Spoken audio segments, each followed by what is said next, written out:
talagang hindi marunong magtakbir. Allahu Akbar, Allahu Akbar, Allahu Akbar. La ilaha illallah, Allahu Akbar. Allahu Akbar walillahil hamd. Allahu Akbar kabira walhamdulillahi kathira.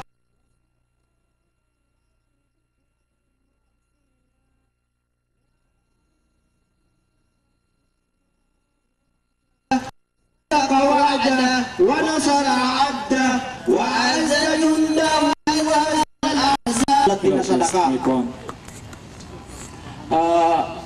una sa lahat, sa hindi pa natin na itayo ang Salatul Fitr, ay tulad ng sinasabi ng ating mga nasa front, sina Ustad Haji Hamin sa kayo mga ibang kapatiran natin na nagpapahayag kung ano ang Salatul Fitr. Ang Salatul Fitr ay ito ay isa sa pinakamalaking muaqada ng Rasulullah sallallahu alaihi wasallam. Ito ay isa sa pag-festival ng lahat ng mga Muslimo upang magkaisa.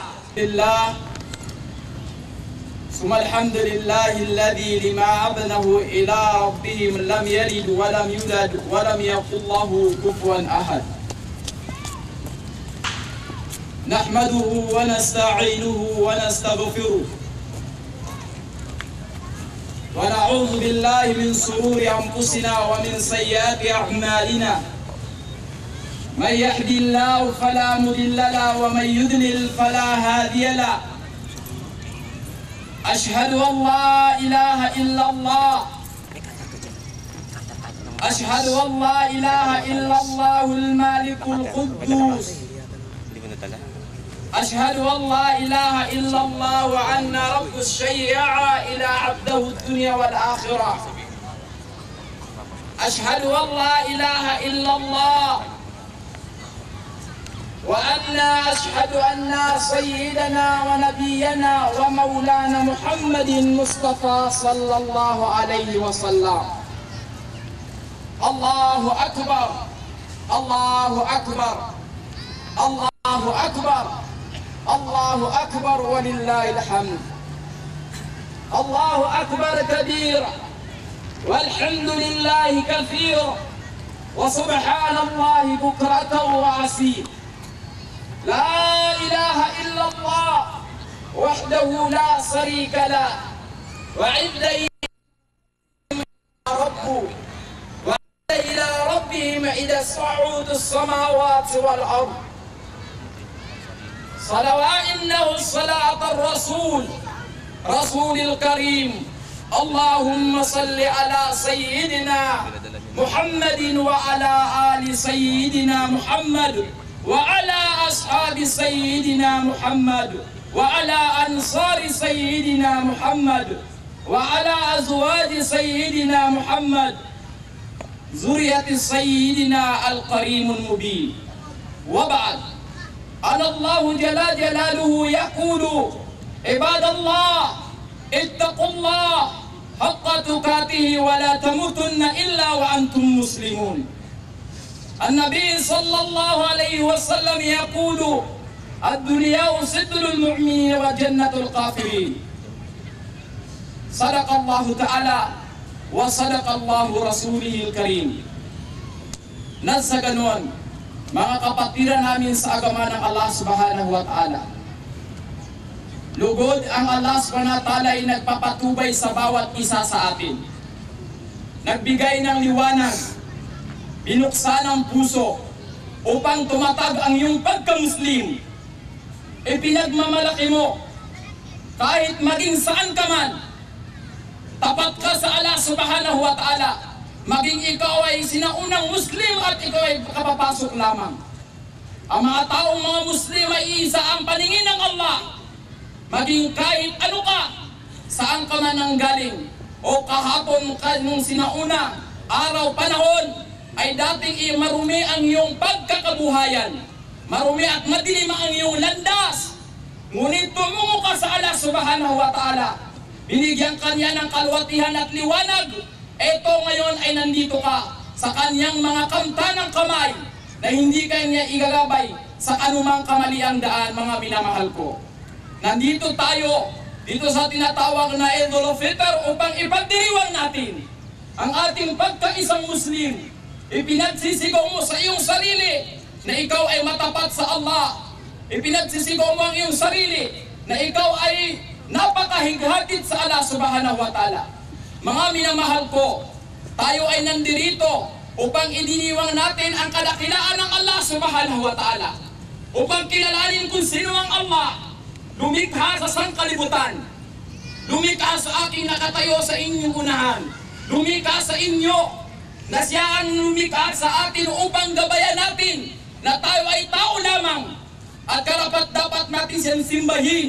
Maging saan sulok ka man naroroon ay dapat mailagay mo sa iyong puso na ya'dahul ila taqwallah. Nandiyan iyong talagang pananalig sa Allah subhanahu wa ta'ala na ikaw ay hindi pwedeng mawala sa kanyang landas. Mga minamahal kong kapatid, na nandirito ngayon, tayo ay nagkaisa. At dito sa buong mundo, nagkakaisa ang mga Muslim pagka idinidiriwang ang tinatawag na kaya tinatawag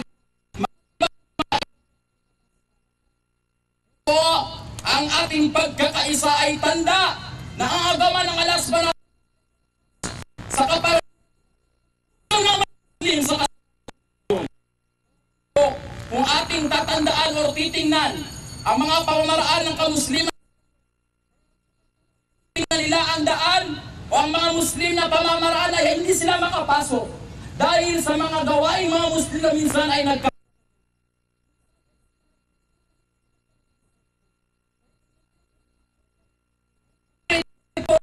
thousands of the Prophet of Allah subhanahu wa ta'ala will make a guide to each sa time ng kanilang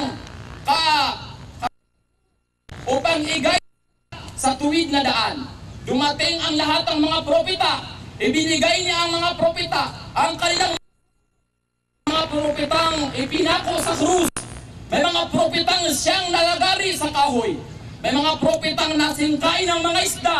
At mismo ang ating propeta, Rasulullah sallallahu alaihi wasallam, na siyang pinakadakila sa lahat ng mga propeta dito sa mundong ibabaw. Ngunit pinaranas ng Allah subhanahu wa ta'ala ng paghihirap.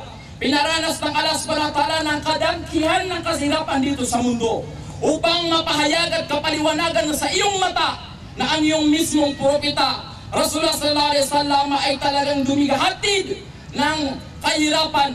Tayo pa kaya na mga Muslim dito sa ibabaw ng kalupahan. Mga minamahal naming kapatid, nandirito tayo upang ipagdiriwang ang isa sa pinakamahal na araw ng mga Muslim na kahit saan man tayo ay hindi natin ikinakahiya. Ipinapaghantid natin sa ating mga kababayan na tayo ay Muslim. Ngayon po, ang lahat ng mga utos ng Allah subhanahu wa ta'ala, mismo sa iyong sarili, sa akin, kalahat-lahatan natin ay minsan ay nagkukulang. Ngayon ay matatanda na ang bawat isa sa atin. Mismo ang mga sunnah ng Rasulullah sallallahu alaihi wasallam ay medyo pagka-ignorante natin sa ating mga sarili.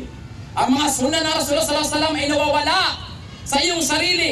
Bawat yuhudu wa tariqatu Nabi sallallahu alaihi wasallam ay minsan sabihin mo sa sarili mo ay wala gaanong kaalaman. Kaya po tayo magsalintahan ang ating mga sarili upang lumawak pa ang ating mga buhay, lumawak pa ang kahalaman natin sa relihiyong Islam, lalo-lalo na sa ating mga sunnah na sunnah ng Rasulullah sallallahu alaihi wasallam. Ito po ay ginabay ng mga propeta rin nang sila ay dumating sa kanilang mga umma upang ipahayag ang kullu idalallahul malikul idahu rabbihim.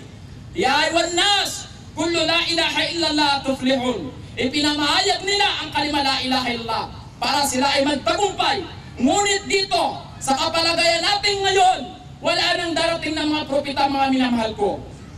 Sino ay nadarating sa bawat isa sa atin?